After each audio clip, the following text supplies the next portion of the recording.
하늘나라 여권 마지막 6번째 시간 결론 얘기를 하도록 하겠습니다. 제가 요즘 이렇게 강의를 다니면서 우리 천주교 교우들이 이렇게 많은지 나 몰랐어요. 우리 천주교 교우들 한번 부산에 갔는데 그 남천성당이 뭐 한 3,000명 들어간대요. 근데 그 3,000명이 다 들어가고 오늘처럼 이렇게 바닥에 앉고 깜짝 놀랐어요. 그렇게 많은 줄 알고. 뭐 또 대구에 무슨 성령대회 갔는데 그 체육관이 꽉 차고, 얼마 전에 뭐 또 저기 뭐 올림픽 체조 경기장에 갔는데 또 거기도 똑같은 분이 다 돌아다니는 건 아닐 거 아니에요, 지금. 똑같은 분이. 그래서 하느님을 꽉 잡고 살고 싶은 분들이 이렇게 많구나. 예. 이 대한민국이 지금 축복받는 거는요, 정말로 신앙 때문이라는 생각 많이 해요. 저는요, 신앙을 버리는 나라치고 잘 되는 나라를 못 봤어요. 그래서 공산주의, 러시아 쫄딱 망했잖아요. 네, 그렇죠. 북한 쫄딱 망하고 있잖아요. 이게 하느님을 버리면은요, 다 잃어버리는 거예요. 저는 일본 쟤네들 뭐 어쩌고 저쩌고 그러는데 저 국제적인 지지를 받지 못하잖아요. 국제적인 지지를 받지 못하면 아무리 잘나도요, 왕따 당하는 거예요. 왕따. 내가 보니 일본은 점점 왕따의 길로 가고 있어. 왕따의 길로. 이게요, 우리나라도 마찬가지예요. 우리나라도 이제 먹고 살만하다고 다른 나라 무시하고, 여기 우리나라에 지금 뭐 외국인들 한 140만 명이 들어올 때잖아요. 우리가 미국에 가고 얼마나 서름 많이 받았어요. 그런데 지금 이제 우리나라에 들어와 있는 뭐 방글라데시 사람들, 베트남 사람들, 이런 사람들 귀하게 여기지 않잖아요. 그게 다시 다 고통으로 돌아와요. 우리가 정말로 그런 사람들 따뜻하게, 이제는요, 단일 민족 끝났어요. 단일 민족으로 이 나라를 유지할 수가 없어요. 그리고 시대가 어떤 시대인데 단일 민족 이거 따져요. 이거 꼭 아들 따지는 집하고 똑같은 거야. 아들 따지는 집하고. 이제는 지구는요, 글로벌한 시대야. 이제 완전히 비행기가 있기 때문에요, 한 집안이야. 그래서 생각을 완전히 바꿔야 돼. 다 하느님의 분신이라고 생각하면 돼. 예수님의 분신. 예수님의 분신이라고 생각하고 잘 대해주시면은 이게 나중에 다 덕으로 돌아와요. 그래서 옛날에 우리 어른들이 베푼 끝은 있다고 그러잖아요. 베푼 끝은. 그래서 여러분들 베푸는 삶, 이게 우리 국민들끼리만 아니더라도 지금 아프리카, 그냥 어렵게 사는 사람들, 방글라데시, 저 남아메리카, 고통스럽게 사는 사람들이 얼마나 많아요. 우리가 할 수만 있다면 그들을 도와주는 것도 아름다운 하늘나라 꾸미는데 중요한 일이 아닌가, 그런 생각을 저는 합니다. 어쨌든 하느님을 꽉 붙잡고 살려면은 우리는 끊임없이 우리 삶에서 기다려야 돼. 기다려. 우리는 성모님이 아기 예수님을 성전에서 봉헌한 이야기를 잘 알고 있습니다. 이때 성전에서 80살이 다 된 시메온은 성전을 떠날 수가 없었어요. 왜? 죽기 전에 하느님의 아들을 보게 될 것이라는 예언을 들었어요. 너 죽기 전에 하느님의 아들을 볼 것이다. 근데 보기 전에는 죽어 못 죽어? 못 죽는 거예요. 못 죽는 거예요. 루카복음 2장 25절을 보면은요, 예루살렘에 시몬이라는 사람이 있었다. 이 사람은 의롭고 독실하며 이스라엘이 위로받을 때를 기다리는 이였는데 성령께서 그 위에 머물러 계셨다. 성령께서는 그에게 주님이 그리스도를 뵙기 전에는 죽지 않으리라고 알려주셨다. 그가 성령의 이끌로 성전으로 들어갔다. 그리고 아기에 관한 율법의 관례를 준수하려고 부모가 아기 예수님을 데리고 들어오자 그는 아기를 두 팔에 받아안고 이렇게 하느님을 찬미하였다. 주님, 이제야 말씀하신 대로 당신 종을 평화로이 떠나게 해주셨습니다. 제 눈이 당신의 구원을 본 것입니다. 이는 당신께서 모든 민족들 앞에서 마련하신 것으로 다른 민족에게는 계시의 빛이시오, 당신 백성 이스라엘에게는 영광입니다. 한나라는 할머니도 84살이나 될 때까지 구세주를 기다려요. 성전을 떠나는 일 없이 단식하고 기도하며 밤낮으로 하느님을 섬겼다. 한나 역시 구세주를 두 눈으로 볼 수 있었어요. 이 사람들은 평생 성전 앞에서 누구를 기다린 거야? 구세주를 기다린 거예요. 그리고 그냥 그 아기 예수님, 완성되지도 않고 그냥 그 아기만 보고도 이 사람들은 큰 기쁨을 누릴 수 있게 된 거죠. 우리 신앙생활은요, 기다림의 연속이에요. 내 삶에 예수님께서 언제 문을 두드릴지 깨어 기다려야 한다는 거죠. 만약 여러분들 딸 중에 관연한 딸이 있어. 노처냐, 시집도 안 가고 44인데 44 시즌에 딱 들러붙어 있어. 하도 답답하길래 점집에 가서 물어봤어. 우리 딸이 언제 시집을 가느냐고. 그랬더니 점쟁이가 딱 하더니 저 동북 쪽에서 올해 사람이 올 것이라고. 동북 쪽이면 내가 사는 강원도잖아요. 강원도. 내가 사는 강원도 평창. 사람이 올 것이라고. 근데 내가 음식점을 하는데 근데 이마에 점이 하나 있다. 그 남자가. 그럼 여러분들 집에 가게 먹으러 들어오는 집 사람마다 이마에 점 있는 사람 여러분 어떻게 볼 것 같아요? 혹시 저 사람이 아닐까? 혹시 어느 쪽에서 오셨어? 전라도 아니구나. 동북 쪽이라고 그랬는데 혹시 어느 쪽에서 오셨어? 경상도 아니다. 혹시 어느 쪽에 오셨어? 나 평창에서 왔는데 혹시 이 사람이 아닌가? 여러분들 한 사람 한 사람마다 관심 있게 쳐다볼 것 같아요? 안 쳐다볼 것 같아요? 쳐다보죠? 신앙도 똑같다는 거예요.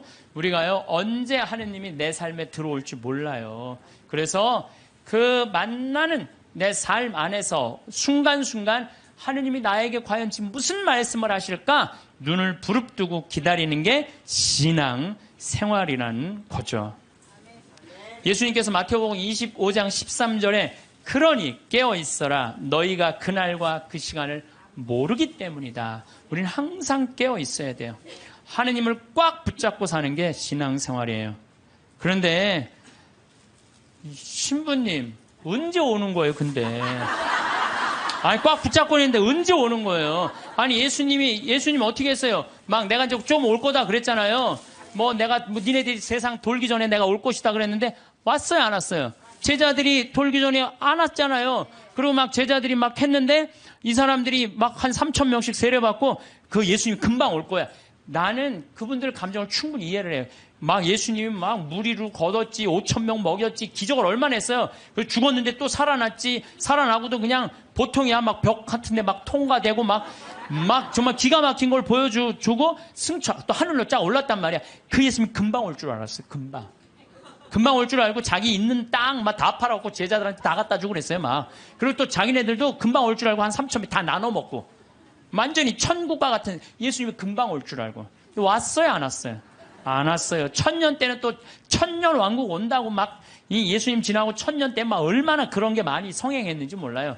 또 2000년 때 또 막 온다고 막 온다고 휴거 1992년 10월 26일인가 막 그날 막 한 2000명인가 막 난 또 진짜 아니 그 사기 당하는 사람 아니 이거 저기 1,000만 원 내면 한 달에 92만 원 낸다는 거나 이게 다 동시에 3천만 하늘로 올라가는 내가 보기 똑같아요. 사기 당하는 건 똑같아요.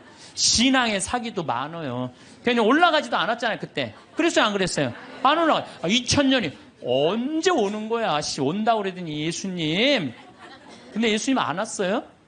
예수님이요 매일 왔어요. 매일 오셨어요. 이 예수님이 이제 승천하시고 난 다음에 제일 먼저 상징적으로 온 사람이 누구예요? 사도 바오로잖아요. 사도 바오로가 스테파노 죽을 때 어떻게 했어요? 옷을 들고 있었어요. 옷을 지키고 있었어요. 당시에 사람을 죽이려고 그럴 때 옷을 지키고 있는 사람은요 가장 앞장서는 사람이래요. 사도 바오로 가장 앞장선 사람이야. 스테파노 돌 쳐 죽이려고 그럴 때. 그 다음에 다마스커스로는 아예 내가 그리스도인 잡아 죽이려고 아주 증명서까지 받고 갔어요. 근데 그냥 거기서 그냥 가는 길에 예수님이 한 대 때리죠. 라고 말해서 떨어져요. 떨어지면서 예수님이 뭐라고 그래요? 사울아 사울아 왜 너 나를 박해하느냐? 왜? 아니 당신 누구냐고. 네가 박해하는 그리스도인 예수다. 예수님이 우리를 분신으로 생각해야 안 해요? 여러분들 저나 다 예수님의 분신이에요. 그게 사울이 3일 동안 눈 멀어갖고 이제 눈이 비늘 같은 게 떨어진다니 정신이 차렸잖아요. 예수님 안 오신 게 아니에요. 바오로 사도한테 왔어요. 재림하신 거예요. 재림하신 거예요.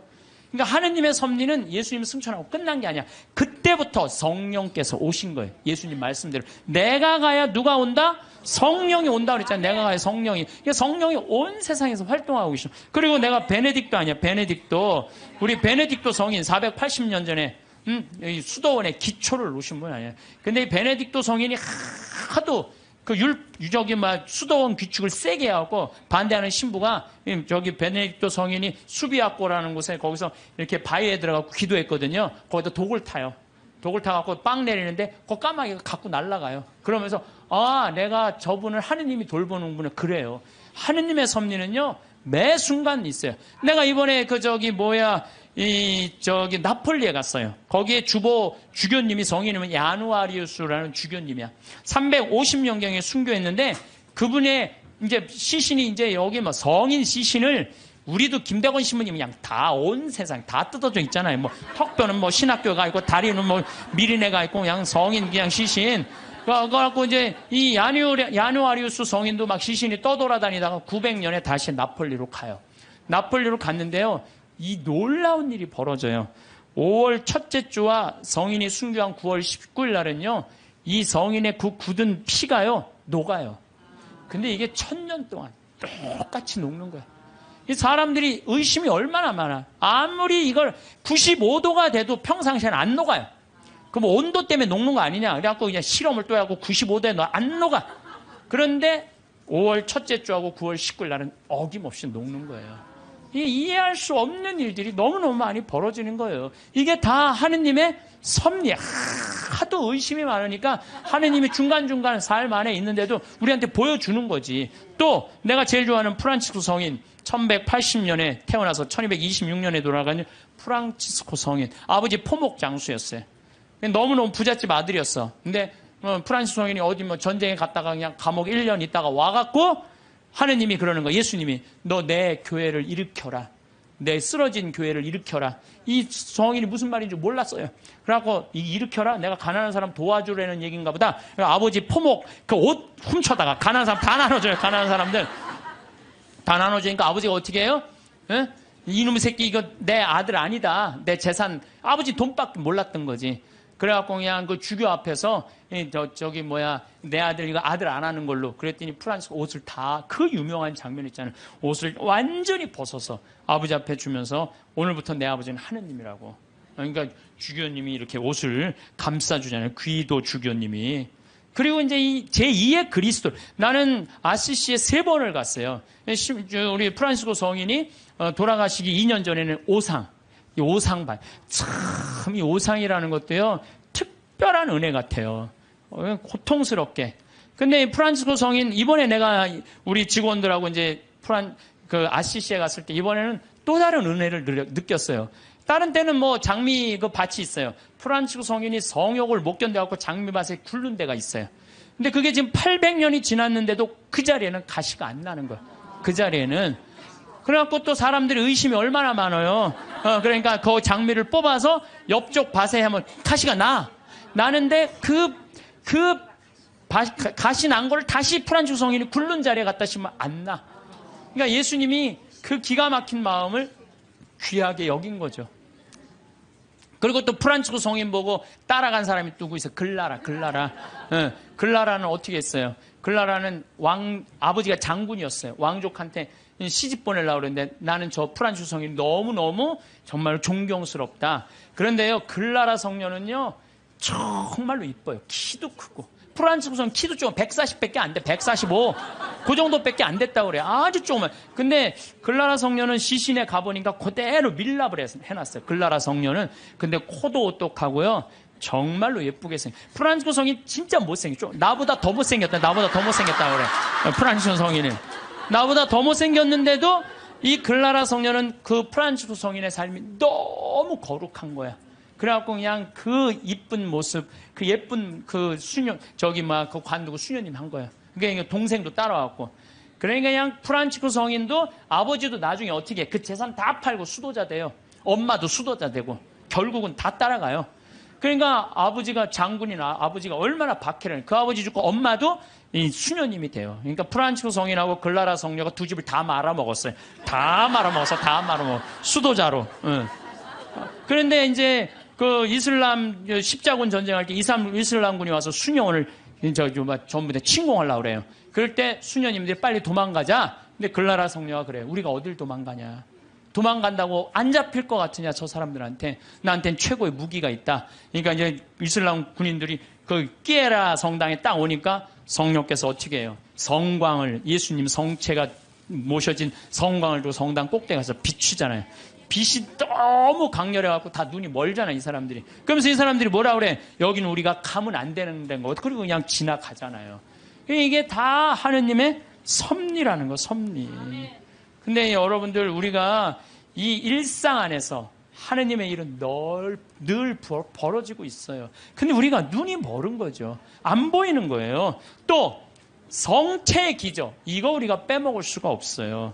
여러분들, 성체, 란치아노 성체 기적이 있어요. 이게 인류 우리 교회사에서 첫 번째 있었던 기적이에요. 지금으로부터 1200년 전에 어느 날 바실리오 소속 한 수사신부가 미사를 드리면서 이게 정말로 여 안에 예수님이 있을까? 이런 의심을 한 거예요. 그래서 이 신부가 의심을 품는데 그 빵과 포도주의 성변화를 위해서 축성을 하는 순간 갑자기 제병에 실제로 살이 변하는 거예요. 동그란 제병이 살로 변하고 포도주가 피로 변하는 거예요. 너무 놀란 신부는 이 사실을 숨길 수가 없어갖고 미사에 참석한 이들한테 보여줘. 옛날엔 다 뒤돌아서서 미사했잖아요. 이거 보여주는 거예요. 이거 예수님이 이게 지금 빵인데 살로 변했다. 성혈이 피로 변했다. 보여줘요. 인간 지방에 다 알려줘. 이게 첫 번째 기적이에요. 예. 근데 이 성당이 어떤 성당이냐면 예수님의 옆구리를 찔른 백부장. 이게 성론지노라고 기념을 하는 거예요. 그 사람도 성인 회개하고 성인이 됐다는 얘기죠. 그 기념 성당에서 벌어진 거죠. 그래서 이게 역사상 최대의 성체 기적이라는 거죠. 예. 하느님이 의심을 품었던 수사 신부에게 보여준 하느님의 응답이었죠. 역사적으로 성체 기적에 대한 관심이 덜할 때도 있었지만은 란치아노의 신자들은 이 성체를 계속 모시고 있었어. 얼마 동안? 1200년 동안 모시고 있었던 거예요. 1200년 동안. 그런데 1971년에 그 주교들이 이게 진짜 사람 필까? 진짜 사람 살일까?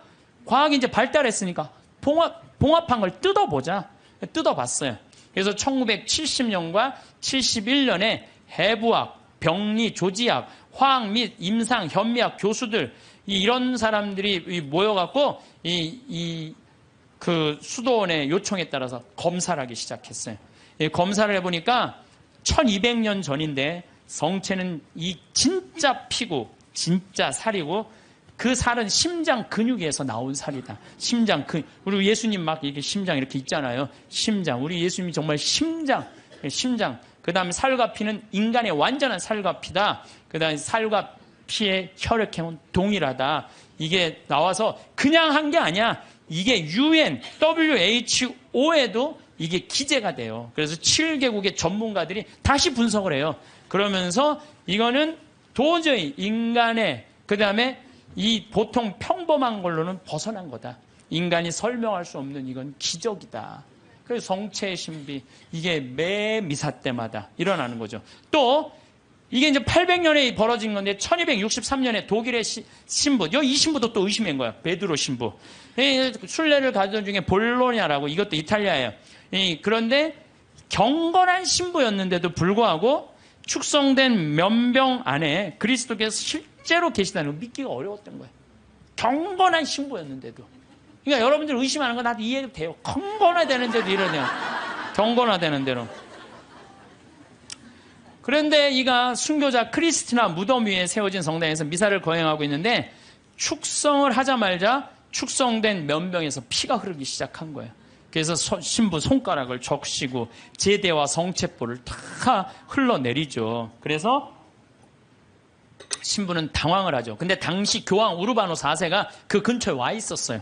그래서 내가 의심을 했는데 이게 피가 이렇게 변했습니다. 사면을 해요. 근데 교황 우르바노 이 4세가 그거를 보고요. 성 토마스 아퀴나스 성인한테 이 성체는 그냥 우리가 기념이 아니라 이건 현존이다, 현존. 이 토마스 아퀴나스 성인한테 이 기적을 통해서 기도문을 하라고 그래요. 그게 바로 우리가 그 유명한 성체 창가예요. 여러분들 한 번씩 들어봤죠? 엎드려 절하나이다. 눈으로 보아 알 수 없는 하느님. 두 가지 형상 안에 분명히 계시오나 우러러 배울수록 전혀 알 길 없었기에 제 마음은 오로지 믿을 뿐입니다. 보고 맛보고 만져봐도 알 길 없고 다만 들음으로써 믿음 든든해지오니 믿나이다. 천주성자 말씀하신 모든 것을 주님의 말씀보다 더 참된 진리 없나이다. 십자가에서는 신성을 감추시고 여기서는 인성마저 아니 보이시나 저는 신성 인성을 둘 다 믿어 고백하며 뉘우치던 저 강도의 기도를 올리나이다.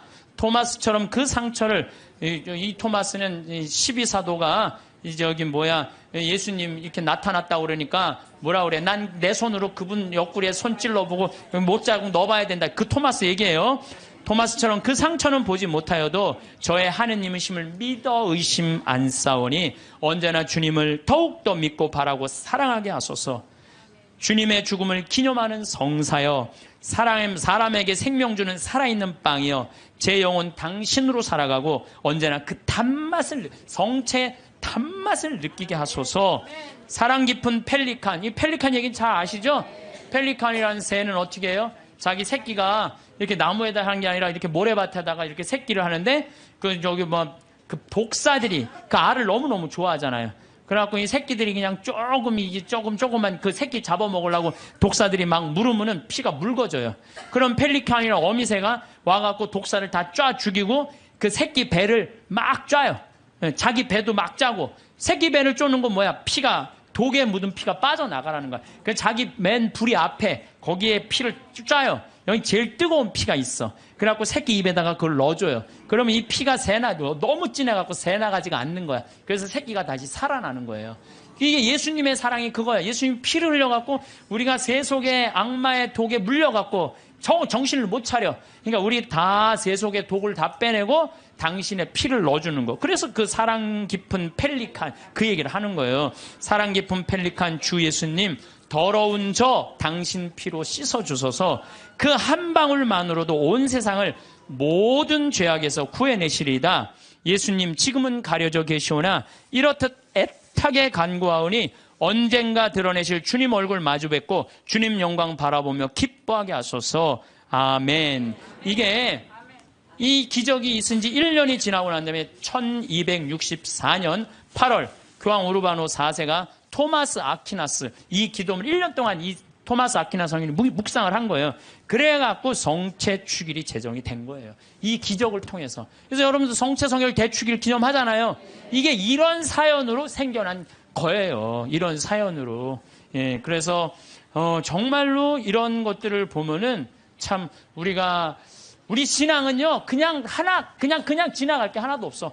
다 정말 황금이에요, 황금. 예, 또 시에나의 성체기적, 이거는 이제 훌쩍 또 넘었어. 1700년에 시에나에서 거행 미사를 하고 있는데 어떤 도둑이 들어와서 성체를 훔쳐가요. 그때는 옛날에는 우리 성체를 어떻게 했어요? 성체 영화로 갈 때 침 뱉으면서 성당 갔어요. 퇴퇴퇴. 왜? 거룩한 성체 영화하는데 침 넘어가면 안 된다고. 퇴퇴퇴 뱉으면서 갔어요. 그리고 몇 시간 전에 공복제 24시간 하루 종일 굶었어요. 요즘은 30분으로 줄어들었지만 세상 좋아졌어요. 그래서 옛날에 그 왕림성당 125주년 한다고 그러는데 그 왕림성당에 그 동네 사람들이 다 갈 때요, 너무 배가 고파고 하루 공복제를 지켜야 되니까 물 먹고 간 거 물 먹고 시내 물 먹고 그리고 이 태태태 침 뱉고 성체 깨끗하게 모신다고. 그런데 옛날에는 성체가로 떨어지는 것도 무서워서 쟁반 가지고 어떻게 했어요? 다 바쳤잖아요. 그러면 혀로 하면은 쟁반, 그것도 나 어렸을 때 복사해갖고 그 쟁반, 난 또 주교자 성당에서 쟁반 돼갖고 복사할 때 죽어. 한 1000번 이렇게 하고 나면요. 올 때마다 여러분들은 아멘 혀로 내밀었잖아요. 기억나요? 네. 그러니까 그 성체도 다시 다 쟁반하면은 제대해서 다 닦았다고요. 그런데 이 성체를 잊어먹었다. 난리 난 거예요. 그래갖고 그냥 신부들이 그냥 그거 하면 무릎 꿇고 24시간 동안 주교님한테 혼나고 그랬거든요, 옛날에. 근데 이 성체를 도둑 맞았으니 이게 어떻게. 그럼 난리가 났는데 3일이 지나서 소년 성가대회가 거기에 쌀독, 가난한 이들한테 하는 그 쌀독에서 찾아내요. 그래갖고 그 성체를 이제, 이거 명할 수가 없잖아. 그래갖고 모셔두는데, 그래도 특별한 일 있을 때마다 처음엔 300 몇 개를 잃어버린 거예요. 그런데 요즘은 223개 남았대요. 그런데 이게 300년이 지났는데도 하나도 안 변한 거예요. 이게 면역 밀떡은 조금 지나면 변하거든. 100년, 200년, 300년이 지나도 하나도 안 변한 거예요.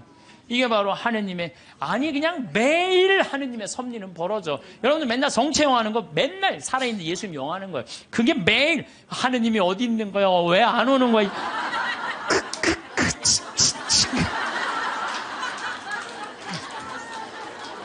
그래서 제가 자료를 좀 찾아봤어요. 그랬더니 이 성체에 대한 기적, 이런 기적이 이렇게 많아요. 이게 내가 평화방송에 부탁했어요. 이거 전부 다 쫙 자막으로 좀 내리라고. 이 참 많은 나라에서, 많은 지역에서 성체, 빵이 살로 변한 기적들이에요. 이게 전부 다. 그러니까 얼마나 답답했으면 예수님이 그렇게까지 했겠어요. 얼마나 믿음이, 이게 정말 없는 백성들, 예수님이 그렇게 해서 믿음을 강조한 거예요. 그래서 여러분들은 하느님은요, 그냥 뭐 어디 멀리 있는 게 아니에요. 내 삶 안에 지금 이 자리에서 현존하시는 분이 하느님이라는 거예요. 그리고 내가 제일 좋아하는 성모님, 우리 성모님 발현 봐봐. 과달루페 성모님. 과달루페 1531년 12월 9일 57세 요한 디에고한테 나타나잖아요. 그래갖고 내 성당을 져라. 그러니까 주교님한테 가서 얘기하라고 그러잖아요. 주교님한테. 그래서 주교님 성당을 지뢰는데요. 그러니까 주교님 미친놈 취급하잖아요. 여러분들도 저기 남만산 가는데 성모님이 나타나갖고 여기 염주교님한테 그 성당 남산에 지라고 들었어요. 그래갖고 염주교님한테 저 성당 지뢰는데 그럼 여러분들 바로 어떻게 할까요? 꽃꽂은 여자 치고 바로 하잖아요. 꽃꽂은 여자.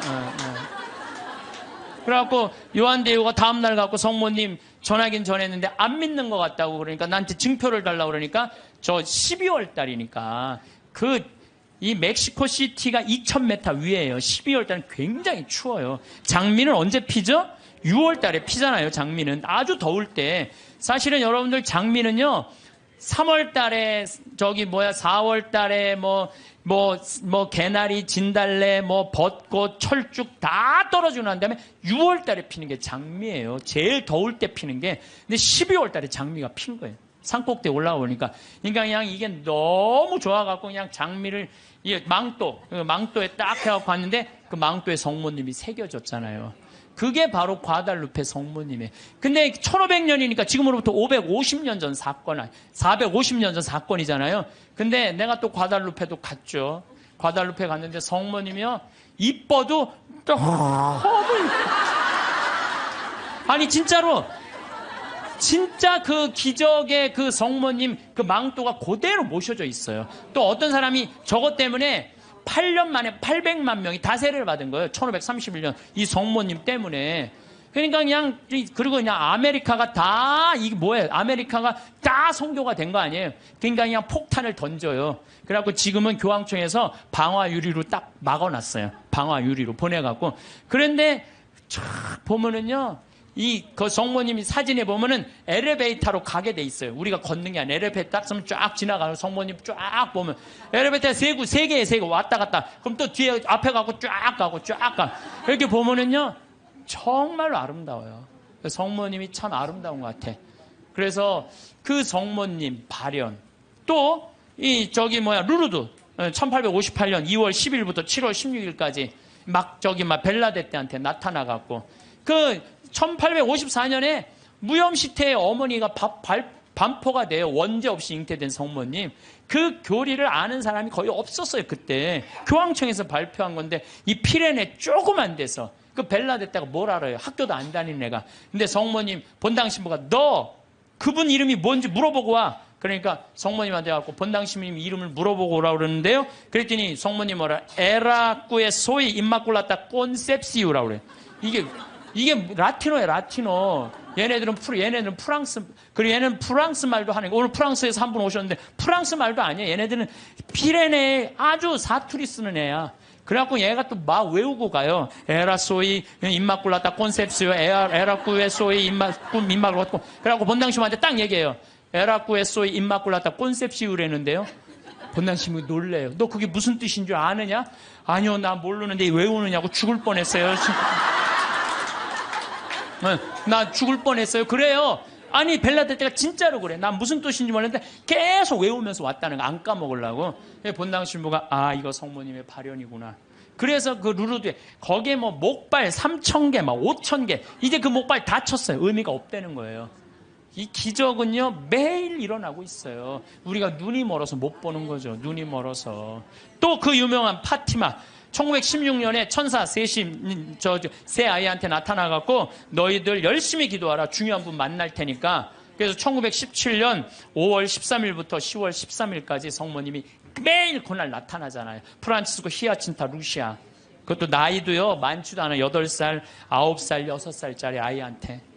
그래갖고 러시아의 회개를 위해서 기도하라고 그러잖아요. 나는 내가 포르투갈에 가서 정말 어처구니가 없더라고요. 왜 어처구니가 없느냐면은 포르투갈은 유럽의 맨 끝에 있어요. 거기 나가면은 거기 바다야, 바다. 파티마는 거의 맨 끝에 있어요. 그러니까 콜럼버스가 거기 나가면 죽는 줄 알고 있던 사람들 거기 맨 끝에 있는데 러시아는 포르투갈을 지나고 스페인을 지나고 프랑스를 지나고 독일을 지나야지 러시아가 있어요. 근데 얘네들이 뭐라고 그러냐면 메시지를 받아갖고 러시아 회기를 위해서 기도하라고 얘기를 해요. 기가 막힌 거죠. 그 깡촌에서. 근데 내가 이거 좀 자료를 뽑아왔는데 성모님도 참 내가 보니까 아니 10월 13일 날 12시에 나타난다는데 안 나타나요. 안 나타나. 그러니까 그 신부가 뭐라고 그러냐면 봐. 지금이 정오란 말이야. 그 부인은 거짓말쟁이라고 우리에게 말할 셈이니 그 신부는 참지 못하고 어린이들을 의심쩍어 했다. 그리고 또 시계를 보았다. 하지만 정오가 넘었잖아. 여러분 모두가 환상이라는 것을 모르십니까? 있을 수 없는 일입니다. 집으로 가세요. 다들 집으로 돌아가세요. 라고 이 신부가 다 가라고 그래요. 12시에 발언한다고 그랬는데 안 오니까. 근데 성모님이 1시에 오세요. 나는 내가 성모님한테 불만이 그거야. 12시에 오기로 했으면 12시에 와야지. 왜 1시에 오냐, 1시에. 약속을 왜 애들을 괴롭히냐, 이거야. 그런데 여기 사진도 있지만은요, 그 7만 명이 그 기가 막힌 오묘한 변화를 15분 동안 체험한 거예요. 15분이 지나고 난 다음에 이틀 동안 진흙이 됐던 땅이 완전히 마르고 7만 명 젖은 옷이 완전히 마르는 정말로 기가 막힌 사진 기자들도 다 있어요. 사진도 다 있고 이런 하느님의 분명한 증거들이 있는데도 불구하고 하느님이 언제 오는 거야? 어디 있는 거야? 이러니 얼마나 답답하냐 이거예요. 그런데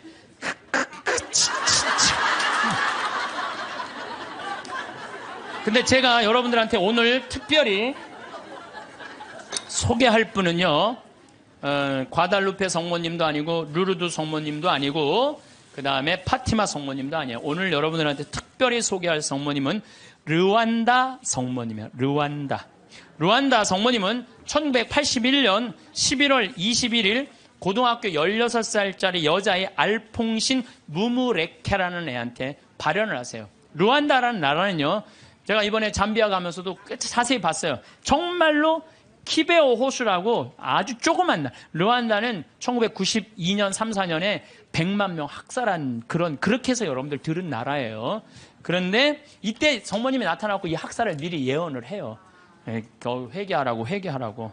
근데 이 아이는 너무 외로웠어. 자기가 너무 힘들었어. 그래서 성모님한테 뭐라고 그러냐면은 성모님 나 너무 힘들어요. 외로워요. 그러니까 성모님이 나타나요. 그래서 나는 너를 위로하러 하늘에서 왔다 하시면서 메시지를 전해주길 바래요. 혹시 여기 계신 분들 외롭고 힘든 분들 많을 거예요 아마. 어디 가서 찾아 성모님한테 나를 위로해달라고 그러면 성모님이 위로해 주실 거예요. 이 성모님이 나타나는 동안 그 아이의 표현이 그래요. 너무 아름다운 부인이 나타나는데 얼굴이 까만색인지 하얀색인지 모를 정도로 하여튼 환상적으로 아름다웠다는. 그리고 다리가 안 보이는데 빛이 쫙 모든 아이들의 발현이 다 그래요. 예. 그래서 사제가 성모님 발현이 하여튼 신부들이 문제야. 보면 다 반대하는 게 신부들이야. 신부들이 성모님 발현이 어디 있느냐면서 요즘 말하면 학교 짱한테 걔를 박해하라고 그래요. 라고 학교장이 무지하게 박해를 해요. 마리 끌레르라는 아이가 얘가 성모님이 막 발현하면 혼이 나갔을 때 머리카락을 막 잡아당겨요. 발현할 때. 그리고 막 손가락을 꺾고 힘껏 꼬집고 귀에 대다고 소리를 막 질러. 그러는데도 얘는 그걸 몰라요. 발현 때는. 그 거의 탈원 상태에 들어가 자기를 괴롭히는 걸 모르는 거죠. 근데 1981년 1월 12일에 성모님께서 두 번째 학생한테 발현하세요. 17살 먹은 아나탈리 무카마진 파카. 이름이 무지하게 어려워요. 하여튼 아나탈리 무카마진 파카한테 나타나요. 이 학생은 굉장히 신심이 두터운 학생이에요. 매일 수업 전에 묵주기도 하고 쉬는 시간에 성서 읽고 완전 우리 신학교 때처럼 얘 살았어 보니까. 근데 이 아이한테 성모님이 나타나고 메시지를 빨리 회개해야 된다. 이 르완다라는 나라는 그 메시지를 좀 큰 고통이 올 것이다 라는 메시지를 전해줘요. 근데 제일 놀라운 거는 이 마리 끌레르 막 꼬집고 꺾고 머리끄댕이 끌어당기는 한테 성모님이 보기에도 너무 했나 봐. 얘한테 나타나요. 얘한테 1982년 3월 1일 날 두 소년을 괴롭히던 마리 끌레르에게 나타나요. 나타났을 때 얘가 너무 아름다운 부인이 자기한테 찾아왔을 때 환시를 부정합니다. 왜? 자기가 박해했잖아. 애들 둘을 괴롭히고. 이 10대 소녀는 자신이 조롱하고 공격했던 두 소녀가 자기를 속이는 거라고, 성모님이 나타나 속인 거라고 확신해요. 속인 게 아니라 자기가 미쳤거나 악마에 사로잡혔다고 생각을 해요. 그러나 성모님의 안심시키는 목소리로 마리 끌레르는 완전히 사람이 변해요. 그러니까 그동안 미안했다고 눈물을 하면서 이 두 소녀와 함께 이 세 소녀는 성모님의 이게 내가 왜 여러분들한테 말 교황청 인정이 떨어졌어요. 교황청에서. 그건 확실한 성모님 발현이다. 근데 사실은 여기에 더 놀라운 거는 셰가타샤라는 남자아이예요. 이 남자아이한테 누가 나타나요? 예수님이 나타나요. 예수님이. 근데 문제는 얘는 성당에 안 다니는 애예요. 그 성당에 안 다니는 사람한테도 많이 나타나요. 그래서 저는 이게 이제 평화방송에도 나가겠지만 가끔 이런 얘기를 해요. 우리 교회에만 구원이 있다. 이렇게 말하는데 그거는요 모르는 소리예요. 아니 그럼 얘한테 나타나지 말아야지. 그렇지 않아요? 그런데 먼저 이 동네는 아예 예수님을 모르는 동네예요. 그리고 여러분들 아프리카 가봤어? 안 가봤으면 말을 하지 마세요. 아프리카는 우리가 생각하는 것처럼 전선이 있는 것도 아니고 방송이 있는 것도 아니에요. 그러니까 내가 밤에 한번 다녀봤는데 진짜 이 사람들이 차가 없으니까 다 걸어 다녀요. 나 저 경상도 시골에서 살 때 그 어렸을 때 가면 막 귀신 나온다. 불빛 막 이상한 불빛. 그거하고 똑같아 지금도. 그러니까 시골은요 완전히 차단된 데야. 거기는 성당도 없고 교회도 없고 아무것도 없는 애야. 얘는 학교도 안 다니는 애야. 성당이 예수님이 뭔지도 모르는 애야. 이 예수님이 나타나고 성서에 대한 얘기 다 해주고 사도신경 다 알려주고 그 다음에 나는 이 셰가타샤한테 예수님이 해준 말이 너무 마음에 들어서 여러분들한테 얘기를 해줘요. 모든 사람에게 말하여라. 성경을 읽고 내가 한 말을 찾아보아라. 그러니까 여러분들 제가 이 교우들한테 안타까운 게 뭐냐면 신앙생활 할 때 보면 막 특별한 뭐가 나오기를 바라는 분들이 있어요. 그런 거 없어요. 특별한 게 어디 있어요? 내 손에서 뭐가 나오길 바라는데 내 손에선 아무것도 안 나와요. 내 손에선 아무것도 안 나와요. 그런데 특별한 게 아니에요. 예수님이 강조하는 건 성서. 2000년 전에 예수님이 와서 하신 말씀을 보라는 거예요. 그 안에 다 들어있어. 모든 우리의 답답한 거, 궁금한 거 어디에 다 들어있어? 성서에 다. 그러니까 모든 사람에게 말하여라. 성경을 읽고 내가 한 말을 찾아보아라. 내가 예전에 한 말을 모두 믿고 그대로 살아라. 최후 심판 날에는 이중적인 의미가 있다. 각자에게 심판의 날은 곧 죽음의 날이다. 전 인류에게 있어서 최후 심판 날은 나의 재림날이 될 것이다. 어떤 날이든 그날은 모든 사람이 하느님을 더 가까이. 이게 멸망이 아니야. 여러분들 최후 심판, 재림 이걸 멸망으로 하는데 멸망이 아니에요. 완성이에요. 완성. 우리 신부님이 말씀하신 오메가 포인트라는 거예요. 완성으로 간다는 거예요. 그러니까 인류는요 지금 완성으로 향해서 가는 거예요. 인류가 망할 것 같아. 2000년 전, 1000년 전에 비하면요 지금처럼 건강한 적이 없어요. 지금처럼 전쟁이 없는 적이 없어요. 지금처럼 건강한 적. 여러분들 생각을 해봐. 200년 전에 이 중에 70%는 다 종으로 살았어요. 사람 같지도 않게 살았어요. 이 중에는. 그렇죠? 양반 비율이요. 충청도가 제일 많았는데 15%였어요. 15%. 나머지는 다 평민, 상민, 종으로 살았어요. 나머지는 다. 그러니까 지금 여러분들 시대가 좋아서 종이 어딨어. 그렇지 않아요? 굉장히 건강해진 거예요. 긍정적인 눈으로 바라보셔야 돼. 또 요즘 아주 1968년 이탈리아 로톤도의 비오 신부님, 이 신부님 책을 한번 사서 읽어보세요. 정말로 하느님의 섭리가 그대로 드러나신 신부님이 이 비오 신부님이에요. 비오 신부님은요, 정말 평생 오상 받았어요. 근데 이 신부님도요, 이 오상이 싫었던 거야. 왜? 이게 사람이 자꾸 이렇게 쳐다보고 막 와서 확인하고 그러니까. 그래서 처음에 감춰요. 막 붕대로 싸요. 오상을. 그러다가 하다 안 되니까 오상을 드러내 놓으셔요. 그러니까 사람들이 너무 많이 모이니까요, 좀 위에서 또 반대해요. 너 미사하지 말고 고해성사하지 말라고 혼자 해라고 순명을 하세요. 이 신부님이. 정말 생기기도 이 신부님은 잘생겼어. 아주 잘생긴 신부님인데, 그리고 의사들이 붙어요. 왜? 50년 동안 오상을 입었으니까 이게 병으로 오염되지 않을 거나 계속. 그런데도 오염되지 않은 채로 50년을 가고, 이게 비오 신부님이 물어봐요. 나 이거 언제 끝나느냐고. 너 죽는 날 끝난다. 그런데 놀랍게도 신부님이 돌아가시는 날 이게 싹 치유가 돼요. 돌아가시는 날. 예. 이게 뭐 살아있는 하느님의 증거죠. 하느님께서는요, 끊임없이 활동하고 계셔요. 우리가 깨어 눈을 부릅뜨고 하느님의 활동을 기다리지 않아서 그렇죠. 시메온처럼요, 애절한 마음으로 하느님의 손길을 느끼려고만 한다면 수도 없는 하느님의 섭리를 여러분들은 느끼실 수 있을 거예요. 좋아. 내가 지금 오늘부터 하느님하고 살 거야. 근데 내가 지금 빨리 나가서 택시를 잡아야 돼. 내가 기도하면은 내가 막 택시가 금방 올 거야. 하느님이 보내줄 거야. 그래갖고 그냥 막 나가고 딱 하느님 딱 택시를 보내줘서 역시 하느님은 내 기도를 들어주셔. 이런 분은요, 신자가 아니라 환자예요. 환자. 이런 분들은 신자가 아니라 환자. 하느님은 특별한 일에 내 삶에 관여하시는 게 아니에요. 일상 안에 관여하시는 거예요. 그래서 그 유명한 얘기가 있죠. 어떤 정말 기가 막히게 열심한 하느님의 섭리를 매일매일 믿는 사람이 이제 동네 홍수가 났어.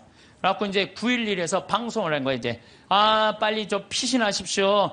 지금 위험하니까 빨리 피신하십시오. 그랬더니 이 사람은 그러는 거야. 나는 하느님이 와서 구해줄 거다. 홍수가 와도 노아가 그 홍수가 났을 때 하느님이 구해줬듯이 나는 구해줄 것이다. 근데 이제 다 피했는데 이 사람은 안 피한 거야. 그래갖고 보트가 왔어. 보트가 와갖고 빨리 타시라고. 그랬더니 나는 하느님이 구해줄 건데 이 보트에 이 많은 짐을 어떻게 실으면 하느님이 완벽하게 구해줄 텐데 니네들 가라. 얼마나 버팅겼는지 그 보트가 못 구했어요. 그러고 난 다음에 이제 또 물이 차갖고 지붕까지 했네. 지붕에 올라가고 헬기가 왔어. 헬기가 빨리 타라고. 이거 안 타면 이거 죽는다고. 걱정하지 마. 하느님이 와서 구해줄 테니까 당신 가라고. 마지막 이 사람 죽었어요. 죽어갖고 하느님한테 따졌어요. 하느님, 왜 나를 안 구해주러 왔느냐. 내가 그렇게 애절하게 기도했는데도. 그랬더니 하느님이 어이가 없다는 듯이 무슨 소리냐. 나는 너한테 3번 보냈다. 한 번은 방송으로 보내고, 한 번은 배로 보고, 한 번 헬리콥터까지 보냈다.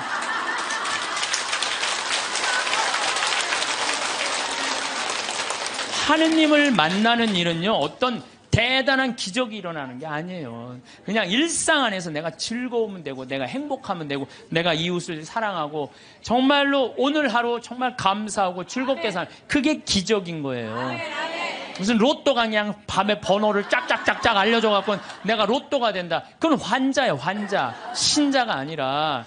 그래서 여러분들 가장 위대한 기적은 뭔지 아세요? 매일 미사의 성체 기적이에요. 예수님이 그 온 우주의 하느님이 내 몸 안에 들어오는 거예요. 얼마나 가슴 떨리는 일이에요. 얼마나 설레는 일이에요. 그렇지 않겠어요?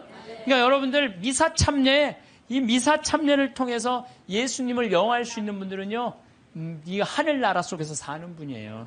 그래서 제가 지난 1, 2, 3회에 대해서도 뭐라고 말씀을 드렸냐면, 예수님은 지금도 우리 삶 안에서, 내 삶 안에서 관여하고 계신다. 하느님만 꽉 붙잡고 살면은 하늘나라 경계 없다, 이 세상. 그래갖고 내가 정말로 열심히 사는 사람은 가슴에 뭐가 있어? 여건이 있어. 믿음이 굳건한 사람들은 가슴에 여건이 있어. 하늘나라는 요즘은 다 비행기 보낸대요. 비행기 딱 탈 때 여건 심사할 때 뭐만 내면 돼? 여건 딱 내고 어떻게 싹 웃으면서 죽을 때 나 1조 이거 어떻게 하면 좋아? 발버둥 치지 마시고 죽을 때 통장에 500만 원 딱 남기고 자, 이 세상 나는 이제 그리던 하늘나라 떠난다. 여행 탈 때 비행기 타면 막 가슴이 설레잖아요. 죽는 것도요, 설레는 일이에요. 죽는 거 설레는 일 아니에요? 새로운 삶으로 올라가는 과정인데 얼마나 설레. 그러니까 설레니까 우리 그냥 그 최 신부님 손잡고 우리 마리아 할머니가 씩 웃으면서 이 세상 떠나듯이 여러분들도 마지막 날 웃으면서 떠날 수 있는 그런 분들 되기를 바라겠습니다.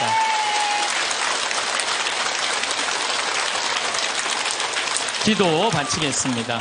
성부와 성자와 성령의 이름으로 아멘. 하느님 아버지, 우린 늘 부족합니다. 의심이 많고 또 믿음이 부족합니다. 그렇기 때문에 우리는 당신의 도움이 필요합니다. 성령의 도움이 필요합니다.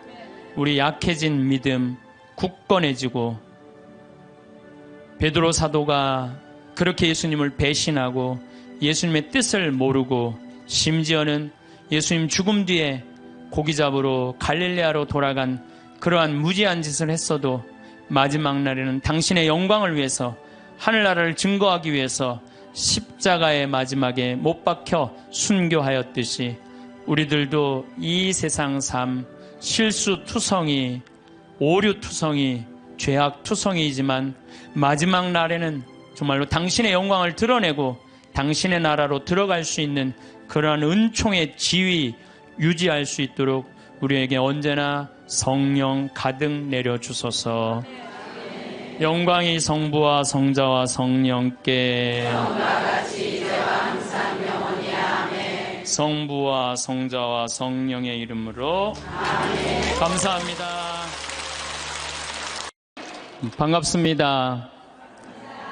우선 기도 먼저 하고 시작하도록 하겠습니다. 성부와 성자와 성령의 이름으로 아멘.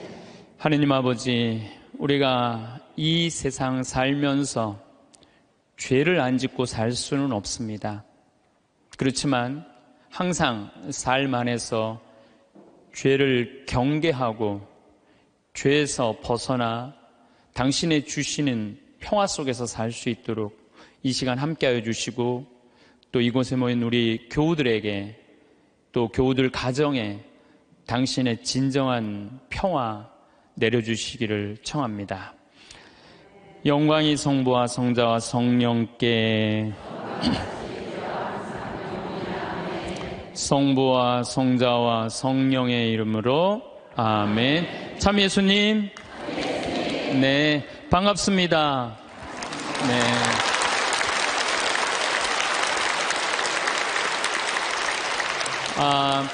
오늘 제가 여러분들하고 나눌 이야기는 회개와 용서라는 주제보다는 죄에 이르는 길이라는 주제로 얘기를 나누고 싶어요. 어떻게 하면 우리가 죄 짓고 살 수 있나, 그런 주제를 가지고 얘기를 하도록 하겠습니다. 여러분들, 세상에 살면서 우리가 죄 안 짓고 살 수 있는 사람 있을까요, 없을까요? 이 세상 사는 한 죄 안 짓고 살 수 있는 사람은 단 한 사람도 없어요. 저는 죄 질 것 같아요, 안 질 것 같아요? 저도 져요. 저도 져요. 제가 평택에 처음에 32살 때 본당 신부로 나갔을 때 교우들이 거의 4,000명이 넘었어요. 32살에 4,000명이 넘는 본당 신부를 했으니까 얼마나 잘하고 싶겠어요. 주일날 미사가 끝나면은 대미사 한 1,000명 정도 미사 참여를 왔어요. 그러면은 그 미사 끝에 성당 마당에서 그 교우들 손 한 번씩 잡아주려고 그참 한 분도 안 빼고 손을 잡아주면서 눈인사를 눈 마주치면서 일일이 말은 다 못했지만 눈으로 잘 지냈느냐, 잘 지내라, 이런 마음으로 눈인사까지 다 했어요. 그런데 어떤 경우는 또 교우가 손을 붙잡고 지난주에 뭐 우리 집 애가 아파서 병원에 갔다 왔다 뭐 이런 얘기를 하면 또 그 얘기 들어줘야 되잖아요. 그래갖고 이렇게 제가 이렇게 얘기를 들어주면서도 귀는 그분 얘기를 듣고 눈은 지나가는 분들 계속 인사를 이렇게. 그래서 저는 제 나름대로 최선을 다해서 교우들 사랑의 마음을 전했다고 생각을 했어요. 근데 다음 주에 고해소에 들어와갖고 자매 하나가 막 우는 거예요. 신부님, 왜 나를 무시하느냐? 내가 돈이 없어 무시하냐? 아니면 사회적 지위가 낮아서 무시하냐? 내가 세상에서까지 무시받는데 성당에 와서까지 무시를 받아야 되느냐? 아니, 그게 무슨 말씀이냐고? 그러면은 이 자매가 하는 말이, 왜 지난주에 내 인사를 안 받냐? 남들 인사는 다 받고. 참, 저는 나름대로 교우들한테 다 한다고 했는데 그 와중에도 내가 그분의 인사를 받지 않았기 때문에 그분은 일주일 동안 내가 미웠던 거야. 내가 믿기도 하고 내가 성당에서 신부님한테 내가 이렇게 무시를 당하고 살아야 되나 굉장히 괴로웠던 거죠. 그래서 내가 그 고해 성사에 머리를 뒤찌고 하는 말이 있어요. 그래, 사는 게 죄다. 사는 게 죄야. 사는 게 죄예요. 어떨 때 보면 이쁜 것도 죄예요. 이쁜 것도. 성당에 이쁜 여자 나오잖아요. 그럼 마음 산란해요. 이쁜 것도 죄야. 또 이쁜 여자가 또 그냥 거기서 그냥 막 성당에서 그냥 활동도 하고 막 빛이 나면은요, 더 미운 거죠. 나는 왜 저렇게 이쁘게 태어나질 못했을까? 어떨 때 보면은 이쁜 것도 죄예요. 여러분들은 성당에 열심히 나오고 싶어요. 자녀들 손잡고 남편하고 같이 행복하게 성가정 이루고 살고 싶어. 예수, 마리아, 요셉이 이룬 성가정. 여러분 다 그런 꿈이 있죠?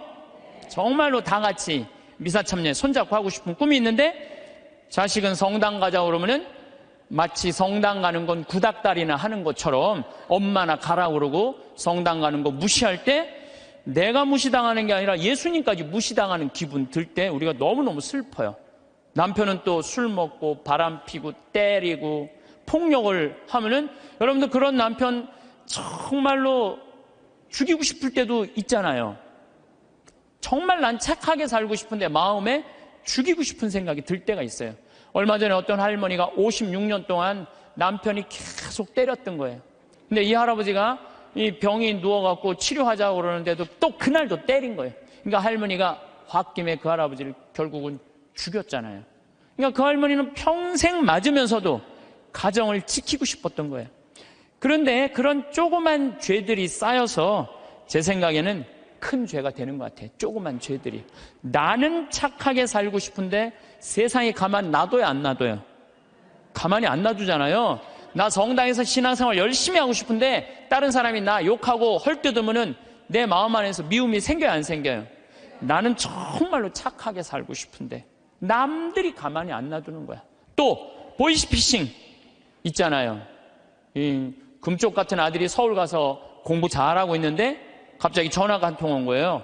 지금 아들이 교통사고가 나갖고 지금 병원에 내가 데려다 준 사람이다. 이 응급실에 있는데 수술 안 하면은 죽는다. 빨리 돈 좀 보내라. 아니, 아들이 죽는다는데 묻지도 따지지도 않고 어떻게 해요? 돈 300만 원 보내줬어. 그랬더니 한 10분 후에 아들이 전화하는 거, 엄마 잘 있느냐고. 멀쩡한 아들이. 이미 돈은 보냈는데. 그렇게 2008년부터 3만 건이 넘는 보이스피싱에 우리 순진한 사람들이 얼마만큼의 돈을 손해를 받느냐면 3,700억을 손해를 봤어요. 3,700억을. 그러니까 그 착한 사람들이 그렇게 돈이 사기당했다고 생각했을 때 화가 나요, 안 나요? 화가 나요. 착하게 살고 싶은데도 세상이 가만히 놔두지 않는 거예요. 근데 여러분들, 여기 계신 여러분들 대부분이 착하게 살고 싶은 분들일 거예요. 그러니까 이 시간에 여기 나왔겠죠. 한번 착하게 살아보고 싶은 의지가 있는 분들 아니에요. 근데 남을 죄짓게 하는 사람들은 반드시 하느님께서 거기에 응당한 대가를 치른다고 예수님 말씀하시잖아요. 예수님께서 이런 말씀을 하시죠. 남을 죄짓게 하는 일이 일어나지 않을 수는 없다. 참 중요한 말을 해요. 우리가 세상을 살면서 남을 죄짓게 하는 일을 안 일어날 수는 없다. 그러나 불행하여라. 그러한 일을 저지르는 자, 이 작은 이들 가운데 하나라도 죄짓게 하는 것보다 연자매를 목에 걸고 바다에 내던져지는 편이 훨씬 낫다. 너희는 스스로 조심하여라. 우리 이 세상 살아가면서요, 나도 죄를 안 짓고 살아야 되지만 나로 하여금 다른 사람이 죄를 져서는 안 된다는 거예요. 그래서 항상 죄에 대해서 경계를 해야 되는 거죠.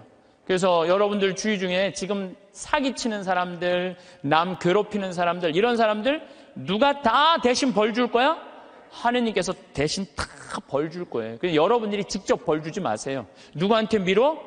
하느님한테 미뤄. 하느님이 좀 알아서 좀 해달라고. 그래서 이 세상에서 제일 회개시키기 힘든 사람이 어떤 사람이냐면은 자기는 죄 지은 게 하나도 없고 다 남 탓이라고 생각하는 사람. 마누라 실컷 두들겨 패고 난 다음에 당신 마누라 때리면 안 된다고 그럴 때 나는 잘못한 거 하나도 없다. 저 마누라가 잘못해서 내가 두들겨 팬 거다. 이런 사람은 회개시킬 수가 없어요. 그러니까 여기 계신 분들 중에 나는 지금 잘하고 있는데 남들이 잘못돼갖고 내가 죄를 짓는 거다. 내가 때리거나 이러는 거다. 이거 큰 위험에 빠진 분들이에요. 옛날에 러시아에 신부님이 한 분 계셨어요. 이 신부님은 이렇게 시내 본당 신부님이었어요. 근데 이렇게 가정방문 아침에 나가고 병자성사를 나갈 때 보면 그 앞에 몸 파는 여자들이 그냥 성당 앞에 시내니까 쫙 있었어요. 그래갖고 밤새 막 옷 그런 거 그냥 빨아놓고 걸어놓으면은 신부님이 나가면서 회개하라고, 니네들 때문에 수많은 사람들이 죄 속에 빠지고 너희들도 죄의 굴레 속에서 산다고, 회개 안 하지면은 너희들은 지옥에 갈 것이라고. 신부님 나갈 때 또 들어올 때 또 그냥 밤에 그냥 여자들이 그냥 몸 판다고 쫙 이상하게 옷 입고 앉아 있으면은 그냥 신부님 눈꼴이 시잖아요. 그러니까 뭐라 그래? 회개하라고. 너희들 그렇게 죄 지면은 지옥에 갈 거라고. 그래서 신부님이 평생 그 여자들한테 회개하라고 얘기를 했어요.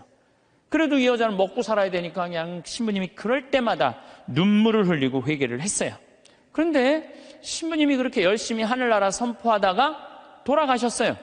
돌아가셨는데 신부님이 돌아가신 날 그 성당 앞에서 맨날 몸 팔던 여자도 같이 죽은 거야. 똑같은 날. 그래갖고 이제 베드로 성인 앞에 가고 이제 천당, 지옥, 연악, 도정을 딱 받으려고 이렇게 줄 서서 있는데 신부님이 가만히 보니까 평생 몸 팔고 살던 여자가 앞에 딱 서 있는 거야. 이 여자가 내 앞에 있네? 그래갖고 이제 저 여자 평생 죄 짓고 산 여자니까 저 여자는 지옥에 갈 거야. 그리고 이렇게 있는데 베드로 성인이 그 여인을 보더니 안다는 듯이 싹 웃으면서 이 치부책을 대충 넘기는 거야. 대충 넘기더니 핸드는 소리가 천당 도장을 딱 찍어주는 거야. 신부님이 뒤에서 기가 막히잖아요. 저 여자가 어떻게 산 거 알면은 천당이라는 도장을 찍어줄 리가 없는데 저런 여자가 천당이면은 나는 만당이겠다. 만당. 저런 여자가 천당이면 난 만당이겠다. 그래갖고 신부님 차례가 딱 됐는데 베드로 성인이 신부님을 딱 보더니 안 됐다는 듯이 이렇게 쳐다보더니 이 장부를 자세히 꼼꼼히 넘기는 거예요. 그러더니 베드로 성인이 신부님은 지옥이라고 지옥 도장을 딱 찍은 거예요. 신부님이 따졌죠. 지금 베드로 성인 제정신이냐고. 평생 몸 팔고 산 저 여자는 천당이고 하느님 나라 평생 선포하고 산 난 왜 지옥이냐고. 이유를 대라고. 그랬더니 또 신부님이 또 컴플레인을 하니까 이거 그냥 넘어갈 수가 없어서 그럼 내가 장부를 다시 한번 보겠다고. 그랬더니 그 여자 장부를 막 넘기더니 이 여자 천당 맞다고. 그리고 신부님 장부를 다시 보니까 신부님 지옥 맞다고. 이유가 뭐냐? 그랬더니 베드로 성인이 이런 말을 해요. 이사야전서 1장 18절에 이런 얘기가 있다. 신부님 아느냐? 주님께서 말씀하신다. 오너라. 오늘 10일을 가려보자. 너희의 죄가 진홍빛 같아도 눈같이 희어지고 다홍같이 붉어도 양털같이 되리라. 하느님께서는 아무리 죄를 많이 져도 하느님이 따지기 시작하면은 진홍같이 불러도 눈같이 희어질 거다. 다홍같이 붉어도 양털같이 희어진다. 그리고 내가 2000년 전에 내가 예수님한테 물어본 거 당신 기억 안 나느냐고. 베드로 성인이 이 루카복음 17장 4절에 주님, 제 형제가 죄를 지으면 몇 번 용서해 줘야 됩니까? 17장 4절에는 뭐라 그러냐면 하루에 7번 잘못해갖고 7번 다 와서 용서해 달라고 그래도 용서해 줘라. 나는 그렇게 배웠다. 근데 신부님이 나갈 때마다 회개하라고 그럴 때 그 여자는 눈물을 흘리고 회개했다. 그럴 때마다 나는 2000년 전에 예수님이 세워놓은 원칙에 따라서 다 용서해 줬다.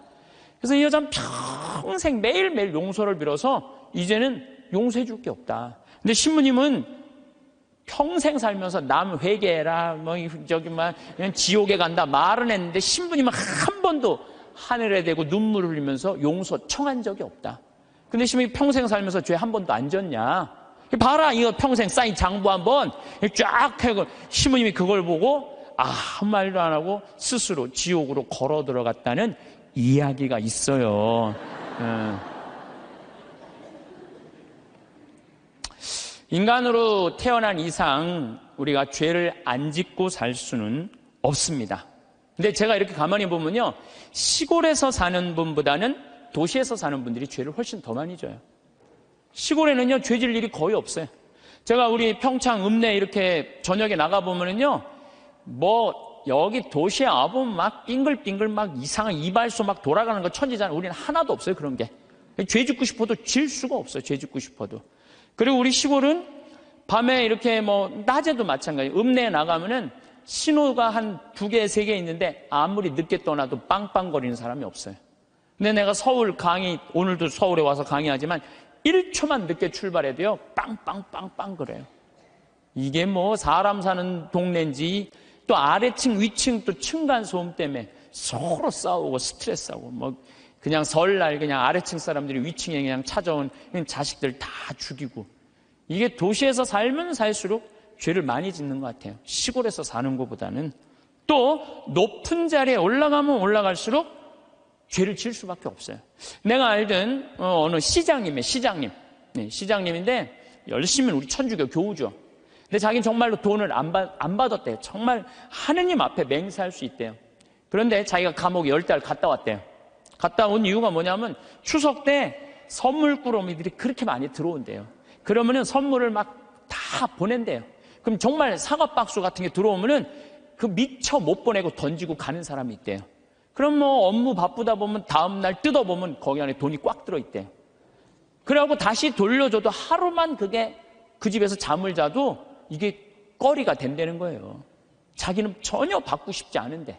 그러니까 높은 자리에 올라가면 올라갈수록 죄 짓고 싶지 않은데, 그래서 여러분들 출세하는 거 그렇게 좋아할 거 없다는 거예요. 높은 자리에 올라가면은요, 죄 지을 수 있는 기회가 훨씬 많아요.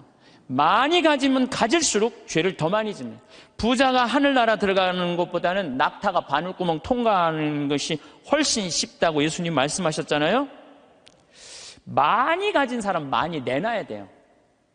빌 게이츠, 워런 버핏, 이 두 사람이 얼마를 만들어놨냐면 1,000억 달러를 만들어놨어요. 1,000억 달러. 빌 게이츠는 600억 달러를 내놓고 워런 버핏은 300억 달러를 빌 게이츠한테 줬어요. 자선재단에. 그럼 웬만한 사람이면은 자기가 만들고 싶잖아요. 300억 달러면. 우리나라 전 대통령은 300억 원을 냈다고 그러는데, 이 빌 게이츠, 워런 버핏은 자기가 관리하지도 않아요. 빌 게이츠한테 줬어요. 왜 그러냐고 그러니까 나보다는 빌 게이츠가 훨씬 자선 사업을 잘해왔기 때문에 잘할 것 같아갖고 300억 달러를 냈다는 거예요. 얼마나 멋있어요. 그러니까 미국의 부자들은 존경받는 거예요. 근데 우리나라 부자들은요, 이게 내놓는 걸 떼어놔서 안 떼어먹으면 다행일 텐데, 이 세금으로 떼어먹으니까 우리나라는 부자에 대한 거부 반응이 있는 거예요. 예수님이 그랬어요. 많이 가진 사람은 많이 내놔야 된다. 많이 가진 사람. 하느님께서 많이 준 얘기는 많이 나누라고 그러는데, 이게 여러분들 루카복음 16장에 부자와 나자로 얘기 알죠? 부자는 잘 먹고 잘 살았어. 하다못해 나자로 떨어지는 부스러기도 개가 나자로 종기 핥았어요. 근데 마지막 날에는 나자로는 아브라함 품에서 참 호강을 하고, 부자는 뜨거운 불덩이에서 물 한 방울 그것도 못 먹었잖아요. 예수님이 그러잖아요. 살아생전에 너무 고생을 했기 때문에 이 나자로는 호강을 하는 거. 당신은 부자인데 아무것도 나누지 않았고 고생하는 거다. 그러니까 우리가 돈이 많고 출세하면 할수록 뭐에 가까우냐면 죄에 가까운 거예요. 그만큼 뭐가 많아? 책임이 많기 때문에. 책임이. 없는 게 속편한 게 있어요. 예수님은 이방인, 죄인들, 창녀들이 먼저 천국 간다는 말이 저는 요즘 조금 이해가 돼요. 버림받고 가난하고 빼곡고 힘없는 사람 천당 갈 확률이 많아요. 근데 여기가 지금 수서성당이란 말이에요. 우리나라에서 제일 잘 사는 동네란 말이야. 약간 위험하지 않을까. 그러니까 여러분들은 어떻게 해야 돼? 더 많이 내놔야죠. 요즘 저는 중국을 이렇게 보면요, 걱정돼요. 여러 가지로 걱정돼요. 5살짜리 아이 막 눈알 빼고 막, 그렇죠? 50살짜리 얼마 전에도 할아버지도 누나를 막 빼가고. 참, 이 살아있는 사람들 누나를 빼가요. 또 애들 1살, 2살짜리 유괴에다가 팔아먹는, 이게 수두룩하다는 거예요. 수두룩하다는 거예요. 그거 팔아먹는 사람이 300명이 넘는다는 거예요. 그거 얼마 전에 잡았잖아요. 그러니까 중국이요, 저는 하느님을 믿지 않아서 반성을 하지 않는 나라예요. 쉽게 말하면 회개하지 않는 나라예요. 얼마 전에도 제가 그 중국에서 올린 동영상 유튜브를 봤는데, 길 가면서 이렇게 소매치기 할아버지가 잡았어요. 그랬더니 잡았다고 그 할아버지를 길에서 때리는데 한 명도 모르는 척하는 거예요. 한 명도 말리는 사람이 없는 거예요. 이 막대기로 때리는데도. 중국 사람들은 남 일을 관여하지 않는데요, 관여했다가는 더 큰 화를 입어서 양심이 완전히 없는 거죠. 돈만 벌으면 뭐예요? 요즘 중국이 돈 잘 버는데 이게 회개하지 않으면은, 회개하지 않는 나라 또 있잖아요. 일본도 똑같은 나라예요. 제가 보기에는. 예. 그래서 우리가 정말로 회개를 하고 살아야 된다. 그러면 우리가 어떻게 죄를 질 수 있느냐? 우리가 자그마한 죄들이 커서 큰 죄가 되는데, 그 자그마한 죄, 우리가 큰 죄로 가는 첫 번째 뭐냐면 게으름이에요. 게으름. 덴마크 속담에 이런 얘기가 있어요. 젊어서 게으름은 늙어서 도적이 된다고 그래요. 게으른 사람이요, 다 남 욕하고 비난하고 사기치는 거예요. 대부분이. 얼마 전에 우리 동창 신부들 모임이 있었어요. 한참 재미나게 노는데 내 정말 친한 형이 전화를 받더니 그러더라고요. 뭐라고? 죽었다고? 아씨, 왜 죽어? 좀만 기다리지. 아씨, 내가 찾아가려고 그랬는데 왜 죽었어? 장례미사가 언제야? 그렇게 묻더라고요. 월요일 날 전화를 받았으니까 수요일 날 수원 모전동 성당에서 장례미사라고. 알았어, 그래 딱 끊더라고요. 그래서 내가 너무너무 존경하고 좋아하는 형이길래 형 신부를, 형, 경남 형, 무슨 얘기야? 그랬더니 유일하게 대자가 한 명이 있는데 위암 말기였대요. 4기. 근데 이제 신부인 대부를 이제 보고 싶었던 거. 그 신부님이 대부니까. 그래서 보고 싶다고 연락이 계속 왔대요. 계속 왔는데 내일 가지 이렇게 미루다 보니까 대자 죽은 걸 못 본 거야. 그러니까 그냥 내일로 미루다가 그 소중한 대자 죽는 걸 못 본 거예요. 그게 전화를 끊더라고요. 그래서 내가 그 형한테 그래서, 형, 영국의 조지 버나드 쇼라는 사람이 있어. 들어봤지? 조지 버나드 쇼. 그랬더니 들어봤대. 그 사람이 극작가야. 근데 그 사람이 1950년에 죽었는데 그 사람이 몇 살에 죽었냐면 94살에 죽었어. 94살에 죽었는데 94살에 죽으면서도 자기 묘비명에 뭐라고 써놨느냐면은 우물쭈물하다 내 이럴 줄 알았다. 이렇게 써놓고 죽었어. 94살에 죽으면서도 우물쭈물하다 내 이럴 줄 알았다. 이러고 죽었어. 무슨 얘기냐면 우리가 내일 하지 하다가요, 소중한 일을 못하는 경우가 많아요. 이 게으른 사람들이요, 내일 할게 그러다가요, 아무 일도 못하고 죽는 경우가 많아요. 어떤 게으른 처녀가 있었어요. 이 처녀는 아무것도 하기 싫은 거야. 머리도 안 감고 세수도 안 하고 이빨도 안 닦고 그냥 감기를 그냥 코에다 맨날 달고 사는 거예요. 밥도 자기 손으로 안 해먹고, 자도 그냥 이불 속에 들어갔다가 그대로 터널 만들어 놓고 그대로 나오는 그런 여자예요. 근데 나머지는 아무것도 내 손으로 안 하는데 꼭 하나 자기가 해야 되는 일이 있어요. 똥은 자기가 싸야 돼요. 똥은 자기가 싸야 돼요. 똥은.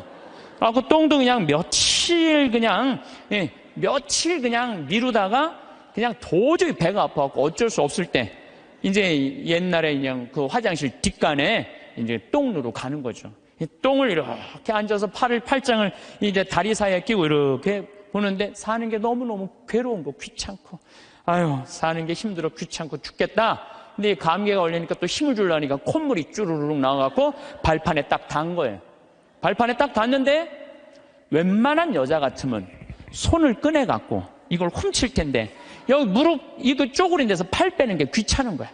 이렇게 쳐다보고 있는데 구데기가 한 마리 지나가다가 웬 흰 기둥이 있단 말이야. 이게 뭔가 하고 구데기가 타고 올라오기 시작했어요. 막 타고 올라오는 거야.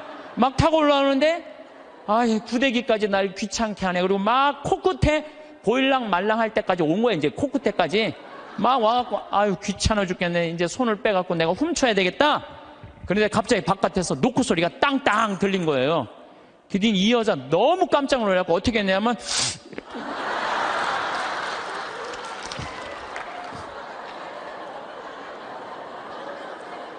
우물쭈물하다가 그러는 경우 참 많아요. 우물쭈물하다가 큰 코 닥치는 사람들 많아요. 여러분들 이런 분들도 많아요. 성당 나가. 나중에 나갈게. 내가 좀 더 늙으면 나갈게. 그러다가 성당 나가서 회개도 안 하고 정말 하느님 만나지도 않고 그러다가 갑자기 죽는 경우 많아요. 막 게으른 처녀나 내일 가지 그러다가 그 중간에 그냥 시모님한테 병자성사도 못 받고 죽는 사람이나 뭐 달라요? 달릴 게 뭐 있어요? 우리 생태마을에는 이제 그 여름에 환경 피정을 해요. 전국에서 70개 성당이 와요. 그럼 애들이 한 3,000명 정도 와요. 그럼 2월 달에 예약이 끝나요. 그럼 어떤 성당은 2월 달부터 계속 답사 와요. 답사 오고 프로그램 확인하고 선생님, 신부님, 수녀님들이 다 와갖고 궁금한 거 있으면 다 물어봐. 그런 성당들은요 와서 프로그램 잘하고 가요. 근데 어떤 성당은 답사도 안 오고 전화도 안 하고 프로그램 문의도 전화 안 해. 6월달, 7월달 하기 전에 6월달에 오리엔테이션을 해요. 전국에 있는 성당에 다 오라고 그래갖고 하루. 그래서 프로그램 다 답사식. 그것도 안 와. 아무 준비도 안 하고 딱 왔다가 내가 이럴 줄 알았으면 여기 안 왔다고. 그리고 그냥 2박 3일 동안 싸우고 가는 성당들도 있어요. 보면은. 인생에 있어서 준비가 안 돼 있는 사람들은 항상 싸워요. 항상. 보면은 우리 생태마을에도 우리 직원들 이렇게 보면은 야 여기 고추밭에 대 좀 한 100평 좀 전부 다 걷어놔. 저녁에 와보면 안 걷어놨어. 왜 안 걷어놨어? 뭐 태풍이 온다고 그랬다 누가 일을 시켰다 계속 핑계를 대요. 그럼 내가 잘라요. 게으른 사람은 어떻게 했어요? 자르면 또 우린 대개 서울 경기도에서 이제 다 취직을 해갖고 하잖아요. 집에 가갖고는 또 뭐라고 했냐면 그 생태마을 망해야 된다고 그런 데는 꼭 게으른 사람들이 남 핑계를 많이 대요. 마태복음 24장 45절에 보면 충실한 종과 불충실한 종 얘기가 나와요. 주인이 자기 종에게 집안 식솔들에게 제때 양식을 내줬는데 그렇게 하는 슬기로운 종이 있는가 하면은 주인이 늦게 오려니 하고 술 먹고 때리고 이래갖고 주인이 갑자기 어느 날 왔을 때 당황한다 이거죠. 그러니까 여러분들 우리가 인생을 살 때는 항상 부지런해야 돼요. 그러니까 여러분들 앞으로 5년 후에 내가 뭘 할 거다, 10년 후에 뭘 할 거다, 20년 후에 뭘 할 거다, 30년 후에 뭘 할 거다, 이거 계획 서 있어야 돼, 안 서 있어야 돼요? 서 있어야 돼요. 그런데 그냥 아무 계획 없는 분들, 여기 지금 50에 은퇴해갖고 나는 아무 계획이 없다. 그러면은 50에 은퇴하면은 죽어요, 안 죽어요? 그 죽으면 너도 편안하고 나도 편안하고 대한민국 다 편안한데 안 죽어요. 50이 넘어서 100살까지 안 죽는 거. 50년 동안 아무 계획이 없는 사람들은 게으르게 살 수밖에 없어요. 여러분들 우리나라가 지금 100살 이상이 몇 명이냐면 13,400명이에요. 100살 이상이. 근데 더 놀라운 건 뭔지 아세요? 3년 전에 내가 100살 이상 넘은 사람들 조사를 했을 때 몇 명이냐면 2,400명이었어요. 2,400명. 3년 사이에 10,000명이 늘은 거. 10,000명이. 안 죽고 10,000명이 그대로 3년 사이에 10,000명이 늘은 거예요.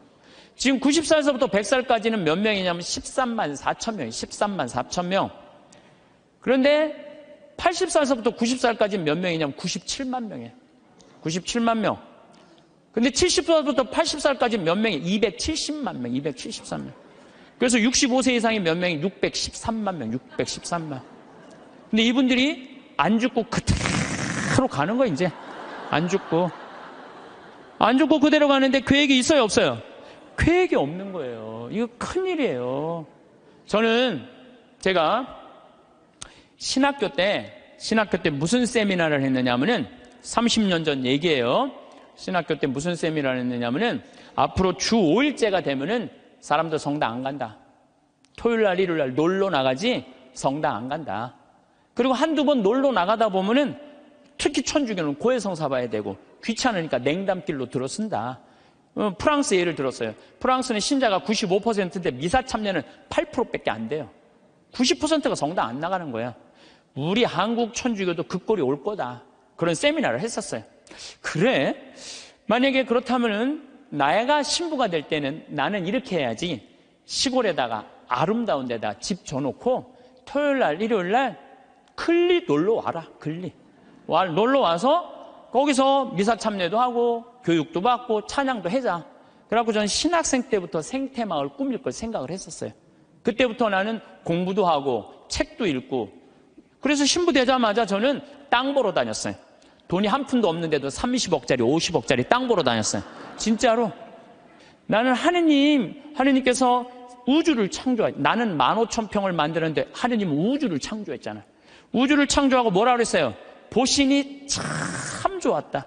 첫날도 보신이 참 좋았다. 둘째 날도 보신이 참 좋았다. 셋째 날도 보신이 참 좋았다. 여섯째 날 마지막 인간 만들어 놓고 보신이 참. 나는 그 느낌 아니까. 예. 이게 내가 이 평창 생태마을을 꾸며놓으니까 교우들도 많이 오고, 그랬더니 이제 주교님께서 저를 부르시더니 수원 교구에 15만 평이 있다는 거예요. 여주에. 거기를 생태마을로 꾸미라는 거예요. 그래서 요즘 제가 그 생태마을 꾸미느냐고 진짜 바빠요. 그러니까 그냥 하루가요 금쪽 같아요. 15,000평 꾸미는데 15년 걸렸는데 15만 평 꾸미려면 몇 년이 걸릴 것 같아요.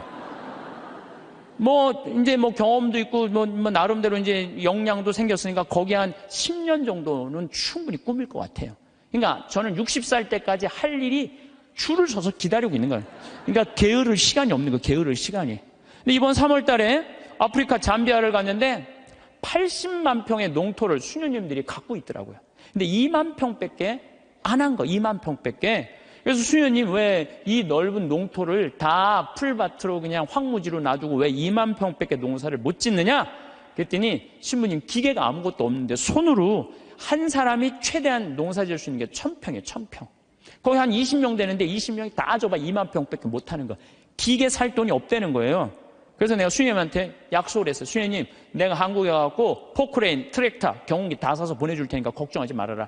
내가 내년에는 이 80만 평 완전히 농장으로 만들어주겠다. 그렇게 약속을 그냥 하고 왔어요, 제가. 그냥 하고 왔는데, 아니, 여기 딱 한국에 와갖고 제가 강의 때 몇 번 얘기했어요. 좀 도와줬으면 좋겠다. 한 2억 정도면 될 것 같으니까 여러분들 도와줬으면 좋겠다.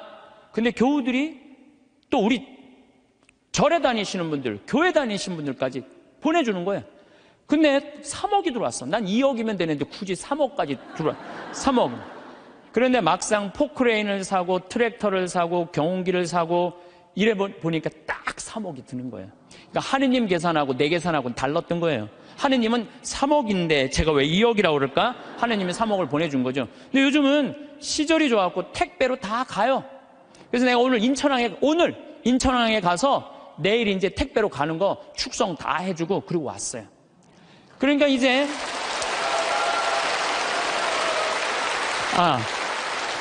이거는 제가 박수를 받아야 될 게 아니고 정말로 함께 해줬던 그 많은 분들 1,000만 원씩 봉헌해 주신 분들이 받을 박수예요. 저는 아무것도 한 게 없어요. 그러니까 이제 거기 가고 이제 80만 평 농토를 꾸미고 거기를 나는 대학까지 해줄 생각이에요. 대학까지. 그 대학까지 만들어주려고 생각을 해보니까 또 한 10년은 내가 그러니까 난 70살 때까지 일이 기다리고 있는 거야. 70살 때까지 우리 신부들이 70에 은퇴하거든요.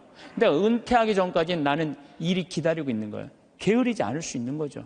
그럼 이제 70살 넘어서는 뭘 할까? 우리 동창 신부들끼리 모여갖고 야, 우리가 70살이면 지금 70에 은퇴하라고 그러는데 70이면 지금 다 아저씨 같잖아요. 그렇죠? 그럼 70에 우리 뭐 할까? 그래갖고 우리 신부들끼리 모여갖고 한 얘기가 그 얘기야. 야, 우리 70 넘으면 있잖아. 적어도 신부 생활 한 30년, 40년 하면은 하느님하고 거의 친하니까 반귀신이다. 반귀신 되니까 우리 커피숍 하자. 커피숍에서 커피 마시러 오는 사람들, 정말 힘들고 고통스러운 교우들 얼마나 많으냐. 근데 본당 신부님 바쁘니까 면담도 못하고 커피 타주면서 너 면담하면 앉아서 면담해주고 우리 동창이 20명 되니까 하루에 돌아가면서 해봤자 일주일에 하루만 나가서 일하면 되는데 우리 요즘은 4주8자 커피숍도 많더라. 야, 우리 신부들도 은퇴해갖고 그거 해주자. 제가 그런 얘기 해요. 우리가 죽을 때까지 계획이 있어야 돼요.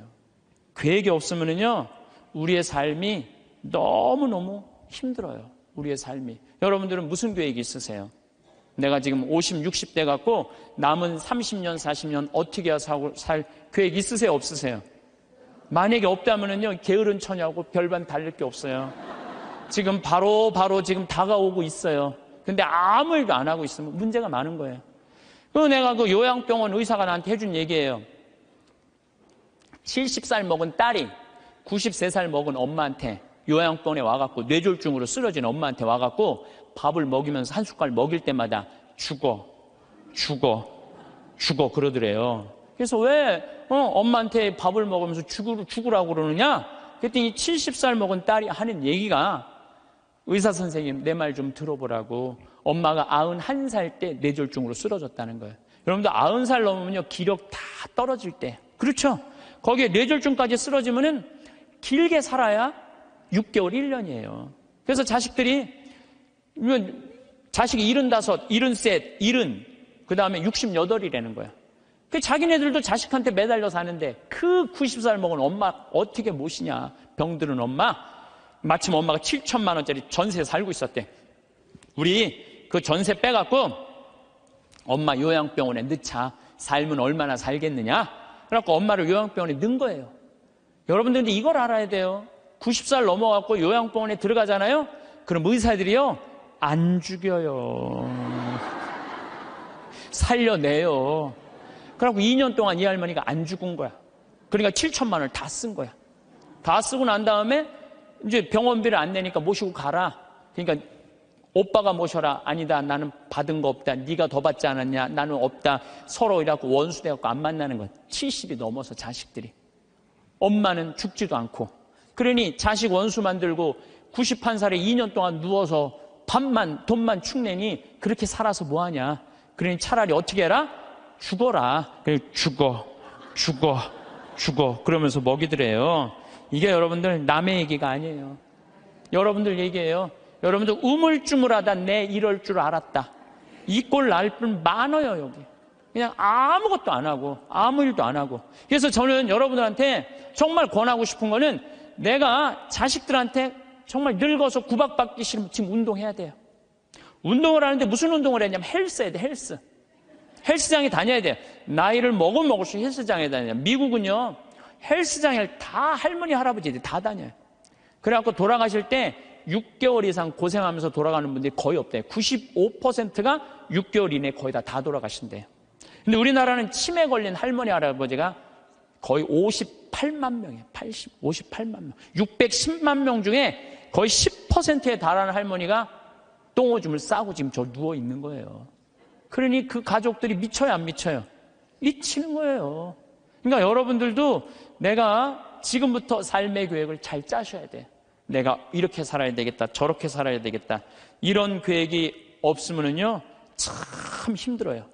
사도 바오로가 데살로니가 후서 2서 3장 16절에서 15절에 이런 얘기를 해요. 무질서하게 살아가면서 우리에게서 받은 전통을 따르지 않는 형제는 누구든지 멀리 하십시오. 우리는 여러분과 함께 있을 때 무질서하게 살지 않았고 아무에게서도 양식을 거저 얻어먹지 않았으며 오히려 여러분 가운데 누구에게도 폐를 끼치지 않으려고 수고와 고생을 하며 밤낮으로 일하였습니다. 사도 바오로도요, 하느님을 전하면서도 교우들한테 폐 끼치기 싫어갖고 어떻게 밤낮으로 그물 짜는 일을 했다는 거예요. 그물 짜는 일. 사람은요, 일을 해야 돼요. 일 안 하는 사람들이 다 남 탓하고 남 비난하고 이러는 사람들, 일 안 하는 사람들이, 사실 우리는 여러분 곁에 있을 때 일하기 싫어하는 자는 먹지도 말라고 거듭 지시하였습니다. 일하기 싫어하는 사람은 먹지도 말라 이거예요.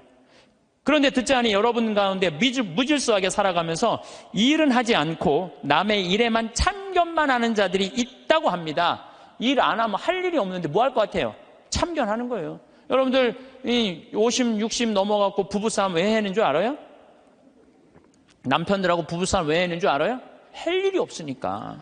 할 일이 없으니까 싸우는 일밖에 없는 거예요. 그냥 아내 뭐 반찬을 왜 이렇게 했느냐, 청소를 이렇게 했냐, 그냥.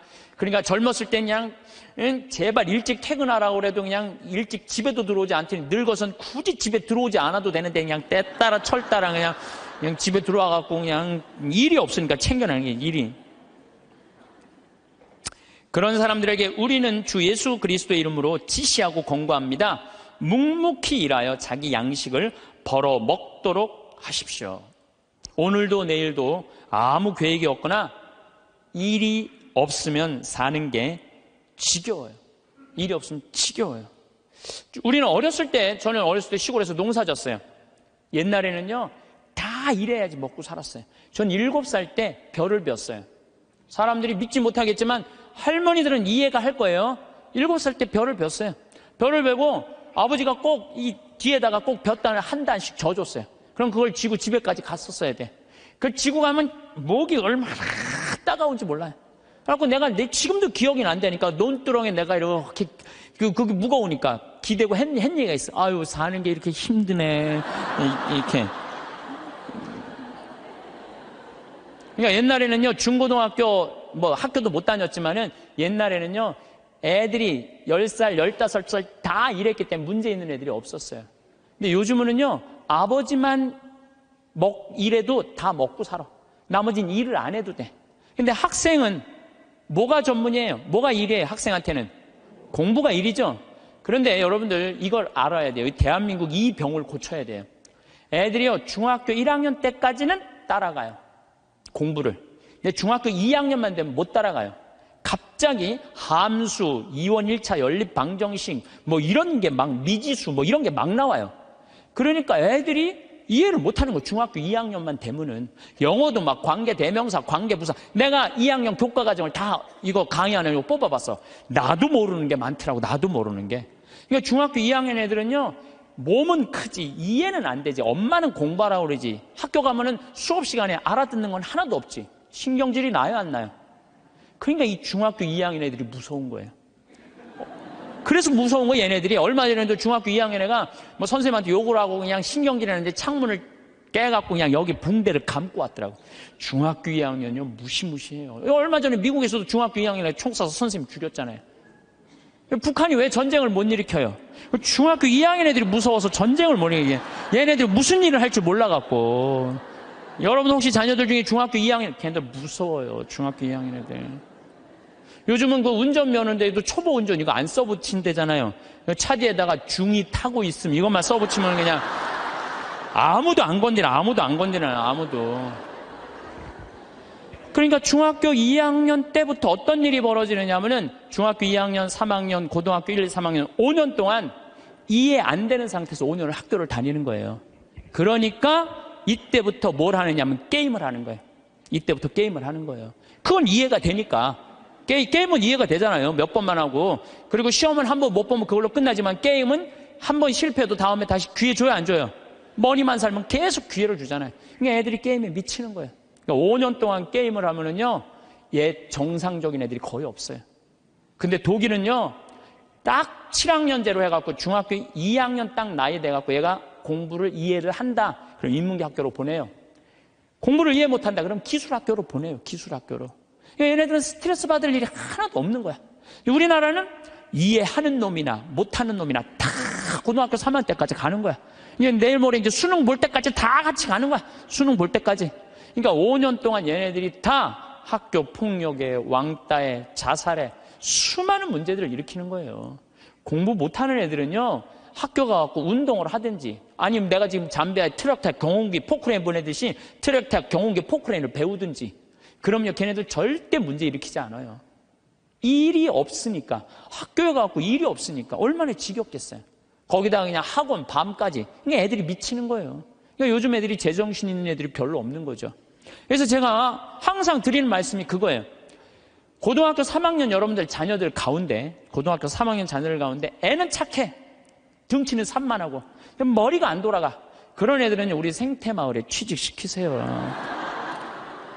우리 생태마을에 지금 농장도 10명이 필요하고 주방도 10명이 필요해요. 왜냐하면 농장에요, 천지가 돈이에요. 여러분 고개만 돌리면 천지가 돈이에요. 왜? 이 10월 1일부터 한 20일까지 깻잎 따거든요.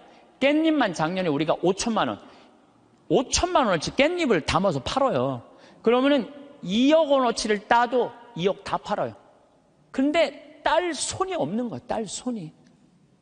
깻잎 끝나고 나면 콩잎, 이 콩잎 누런 거 이거 다 돈이에요. 다 돈이에요. 그것만 따갖고 된장 속에 박아두면은 서울 사람들 그것만 먹으면 이거 어디서 사느냐고. 다 돈이야, 다 돈.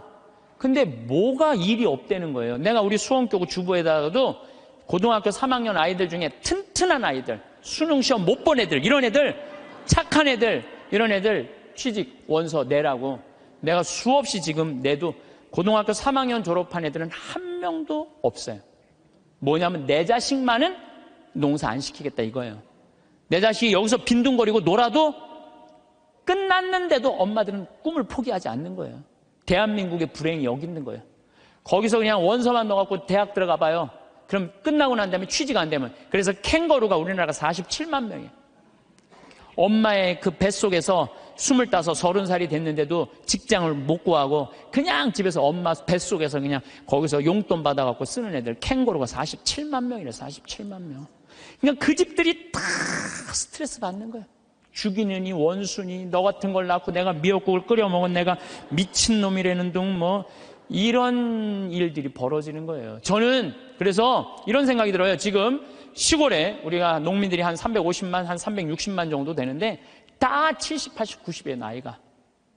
취직 그 집에 다 테란이에요. 다. 지금 20대들 놀고 집에서 컴퓨터 게임 이거 하는 애들 전부 다 거기 취직시키라는 거예요. 뭐 국가에서 월급도 좀 주고. 그래갖고 앞으로 블루오션은 농업이에요. 농업이 블루오션이에요. 사람이요 일을 해야지 죄를 안 져요. 일하는 사람은요 남 탓할 시간 없어요. 남 핑계 댈 시간 없어요. 일이 막 하는 사람들 하루하루가 금쪽 같은데 남 욕할 시간이 어디 있어. 아무것도 할 일 없는 사람이 대통령부터 저 밑에까지 다 욕하는 거예요. 온갖 거 다 참견하면서 다 일 없는 사람들이 남 욕하는 거지 일 있는 사람은요 남 욕할 시간이 없어요. 그래서 우리가 진짜 무서운 거는 일을 안 하는 거다. 요즘 일하고 싶어도 일자리가 없다고들 하는데 우리나라들 중소기업, 농촌 천지가 일손이 모자라요. 우리 형님도 뭐 큰 형님도 한 40명 정도 공장에서 데리고 일을 하는데 우리나라 아이들은요 일주일만 하면 다 내던지고 간대요. 그러니까 우즈베키스탄, 파키스탄 뭐 이런 데서 방글라데시 얘네들 쓸 수밖에 없다는 거예요. 나도 한번 공장에 가보니까 다 까만 애들이 그냥 눈이 그냥 하얀 애들이 막 이런 애들이 다 일을 하더라고요. 그러면서도 우리는 일자리가 없다고 이러니 이게 얼마나 얼마나 답답하냐 이거예요. 여러분들 섹스피어는 이런 얘기를 해요. 잠자는 거인보다는 부지런한 난장이가 낫다로래. 아무리 능력이 뛰어난 자라도 부지런한 사람은 이길 수가 없어요. 그러니까 여러분들 자녀들 중에 대학을 나왔어. 최고의 교육을 받았어. 근데 일을 안 하면요 아무 소용이 없는 거예요. 고등학교, 중학교 나왔지만 열심히 일하면요 얘네들이 훨씬 낫다는 거예요. 근데 우리나라는 노동의 신성한 가치를 꼭 펜대를 굴려야지 훌륭한 사람이란 이 머릿속에 이 게으름 때문에 대한민국이 죄 속에 드는 거예요. 저는요 무슨 성폭력, 뭐 학교폭력, 뭐 자식이 부모 죽이고 노름하고 게임하고 다 뭐 때문에 일이 없어서 일만 하면요 이런 죄들 싹 없어져. 우리 저기 뭐 농장 직원들이 하는 얘기가 있어요. 해만 지면 잔다는 거예요. 아무 생각 없이 사는 거야. 아무 생각 없이 해만 지면 그냥 밭에 나가서 그냥 일하고 그냥 해만 지면 자고 다음날 일어나고 또 해만 지면 자고 해만 지고 자. 얼마나 좋아요. 근데 아침부터 아무 할 일이 없어. 힘은 흘러 넘치는데 어떻게 했어요? 죄질 수밖에 없는 거죠. 그래서 작은 죄들이 모여서 큰 죄가 되는 거예요. 그래서 첫 번째 우리가 경계해야 되는 건 게으름이에요. 게으름. 여러분들도 레지오를 하든지 연령회를 하든지 호스피스 봉사라든지 헬스라든지 수영장을 다니든지 등산을 다니든지 일을 해야 된다는 거예요. 두 번째 우리가 죄로 가는 길은 뭐냐 하면은 시기심이야. 이거는 다음 주에 하도록 하겠습니다. 예. 성부와 성자와 성령의 이름으로 아멘. 영광이 성부와 성자와 성령께 성부와 성자와 성령의 이름으로 아멘. 네, 감사합니다.